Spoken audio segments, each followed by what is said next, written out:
Did you hear the one about the Kiwi, the Aussie, the WAF, and the chemistry teacher? Well, rather than being a blue joke, it's actually a 30-second interaction that had a huge impact on the Second World War and RAF Bomber Command's effectiveness in fighting Nazi Germany. Now, if I was to ask you the biggest issue that Bomber Command faced in the run-up to its change of management in 1942, you'd probably say butt report, right? Yeah, to put it politely, those bomber boys were pretty shite at finding and hitting their targets in the first couple of years of the war. I'm disappointed, Bert. So am I, Peter. But it wasn't really their fault, and they did pretty well considering the circumstances. Navigation in the then 40-year-old field of aviation was primitive at best and unreliable at worst. Most crews relied on dead reckoning, which is basically speed, wind and a stopwatch, or relied on a 200-year-old system of plotting their positions on stargazing. But all of this was soon going to change in the coming months and years. On the 14th of November 1940, the Luftwaffe showed how it should be done. In a devastating raid, 515 bombers from Luftflotte 3 destroyed over 4,000 homes and killed 568 people in a single town. How had the Luftwaffe been so effective so early in the war? The answer was simple: technology and a crack group of crews to use it. On the night that this medieval Midland city was Coventry, Ed, it wasn't just Teutonic luck at play. It was deliberate. Crews of Luftflotte 3 were shown their target that night by Kampfgruppe 100, which was demonstrating a top-secret German device, Exgerät. Exgerät was a step beyond an earlier German system known as Nickelbind, or crooked leg. Both Exgerät and Nickelbind relied on radio signals sent by ground-based stations and were essentially Lorenz systems. While Nickelbind could simply tell the crew the exact moment they arrived over a target, Exgerät was akin to an automatic coffee maker. It actually dropped the bombs for you. Nickelbind consisted of 2 radio beams that intersected over a target, while Exgerät involved 4 high-frequency radio beams. The first and main beam that could be heard was Weser. It was basically the course that led the crew towards the target. The other 3 beams, all named after German rivers, intersected at precise distances from the target. The first, Rhine, kicked in at 30 kilometers from the target. On hearing this brief signal, the radio operator began setting up his equipment, listening out for when the aircraft crossed the Oder beam. This would occur 10 kilometers from the release point. At this moment, he began a 2-handed stopwatch, and that was pretty much his job done. If the pilot managed to fly at constant speed towards the target, a perfect bomb run could be achieved. By the time the aircraft crossed the Elbe beam, 5 kilometers later, one of the hands of the clock would begin to wind back to 0, while the other stopped. Another 5 kilometers along the same course would see the bombs automatically release when that first hand reached 0 again. The system, unless countered, worked in all weathers and at all times of day. On that fateful night, Kampfgruppe 100, carrying the equipment in its aircraft, lit up the target with flares for subsequent waves of bombers, dropping high explosive and incendiary bombs. The Pathfinder was born. Unfortunately, it took the RAF nearly 3 years to establish a combat-ready force of their own, but when they did, they took it all to a new level. So here's another shocking fact. 95% of you guys watching this video right now are not subscribed. If that's the case, then please do hit that subscribe button. It really helps me know that people out there are enjoying the videos, and it's going to push me to produce even better ones as we go into the future. So let's get that done and back to the video. Cheers. RAF Bomber Command would eventually be given their own blind navigation systems by British boffins. The first was called G. By measuring the delay in a signal between the aircraft and ground stations, a navigator could plot his exact position on the map by looking up the numbers in a booklet. A less swotty method, and a system not too unlike Nickelbind or Exgerät, arrived in late 1942. It was called Oboe. The system also relied on ground bases to emit radio signals, which, by their sound, would tell a crew if they were on course or not. As effective as Oboe became, it had two huge flaws. Firstly, only a very limited number of aircraft could use oboe at any one time. This meant that not every bomber in that night's attack could use it for themselves. Hence, the need to train and launch dedicated crews that would find the target and then convey its precise position to the rest of the attacking force. The idea of an independent Pathfinder Force, as it became known, wasn't universally supported, nor accepted. Even Butch had his reservations. Nevertheless, the RAF Pathfinders did come into existence under the command of Donald Bennett, an Australian aviator and later an Air Vice Marshal. The second issue with oboe was that it had a limited range and could only be used for effective target marking up to the Ruhr Valley. Not to be beaten, British Boffin Hood came up with another navigational aid, H2S.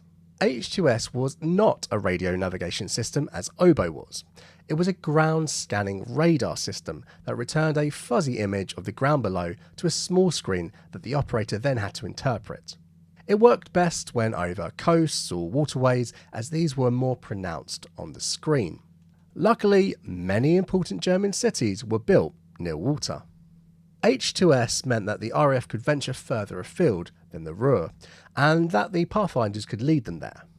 So in essence, the RAF now had the means to accurately navigate their way to the target. The other major hurdle to overcome was how to mark the target for the rest of the bomber stream, and to do it in all weather and conditions. Using flares to illuminate a target wasn't new in 1942. In fact, the idea had been around since before the war began. But the flares then available were at the whim of the weather and became redundant as soon as the first bombs fell.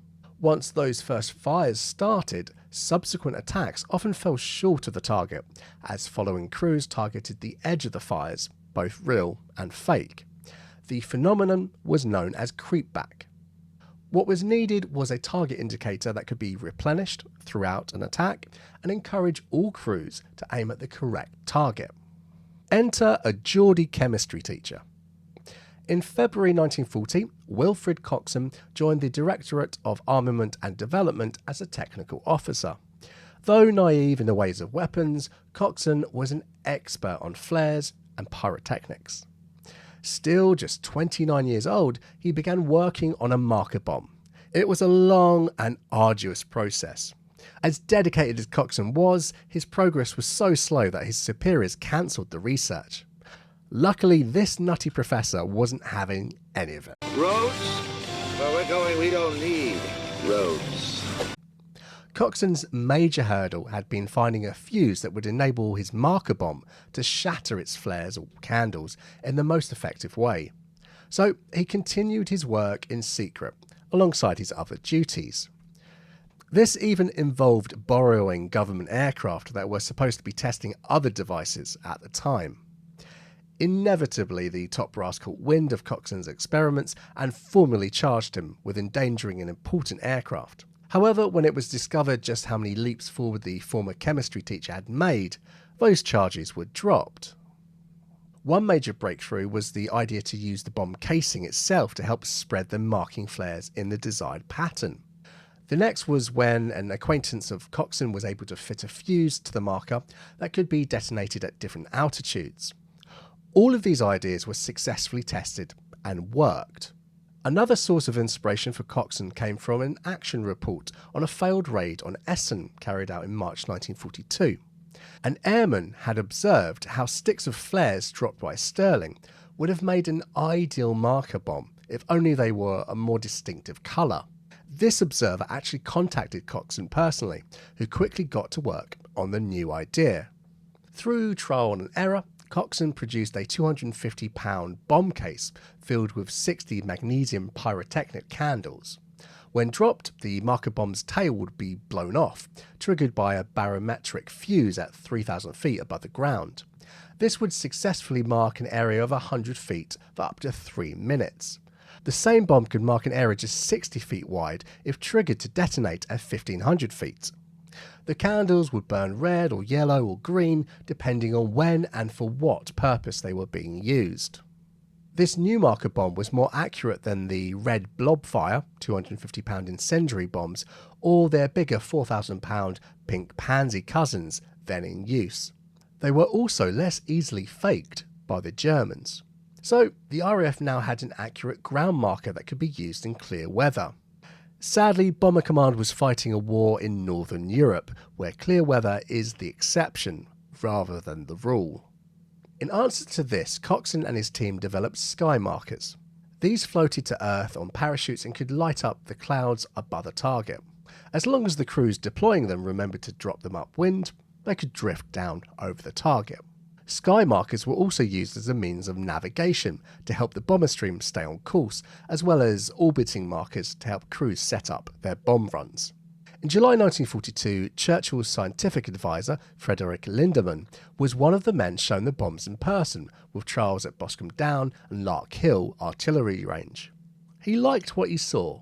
However, Coxon still had to sell his ideas to the newly appointed commander of the Pathfinder Force, Donald Bennett. Coxon was clearly told the actual requirements for the type of marker bombs the Pathfinders needed. He returned to the workbench, and just under 7 months later, his improved target markers were ready to be tested. It was a resounding success. 8 days later, on the 16th of January 1943, the Pathfinders used Coxon's target markers for the first time when 200 bombers attacked Berlin. With this first success, the nation's firework companies were given the task of producing marker flares en masse. There would be a demand for them. Now, having met the chemistry teacher, this brings us back to the Aussie, the Kiwi and the WAF. We all know the phrase loose lips sink ships. Secrecy during the Second World War, which in essence was a process of one-upping your adversary in the technology department, was vital. Therefore, code words were needed for everything. Some of them were clever, some downright stupid, and others still might get this video banned on YouTube. Don't say it, don't say it. Lord Bennett needed code words that were memorable enough for his crews to quickly identify the type of markers that could be dropped on any particular raid. But what words to use? According to Bennett's own biography, here's how those vital words were chosen. Sitting in his office, Bennett turned to squadron leader Arthur Ashworth, one of his staff officers. "Pedro, where'd you come from?" "From Wanganui." In my defence, I did grow up watching Neighbours and Home and Away, and my brother is an official Australian citizen, so I think that's a fair dinkum Aussie accent for a POM, as it goes. And so Wanganui became the code name for blind target marking through the use of sky markers above cloud. 1 down, 2 to go. Bennett then decided that he needed an Australian place name to balance out the Kiwiness of the previous selection. Therefore, when a target was marked in low visibility conditions by ground markers, it would be known as Parramatta. Bennett also needed one more code word, so he pushed his buzzer and Corporal Ralph walked in. The blonde bombshell. "Sunshine, where do you live?" asked Bennett. The confused WAF clerk replied, "New Haven." And so, targets that were to be marked by ground markers in clear conditions became known as New Haven. One last addition to this code was placing the word musical before Wanganui, Parramatta or New Haven. This indicated that instead of the Pathfinder crews using H2S, oboe would be used to drop the sky or ground markers. So, when these words come up in your reading and research, you'll now know why an Aussie, a Kiwi, a WAF and a chemistry teacher helped win the bombing war against Nazi Germany.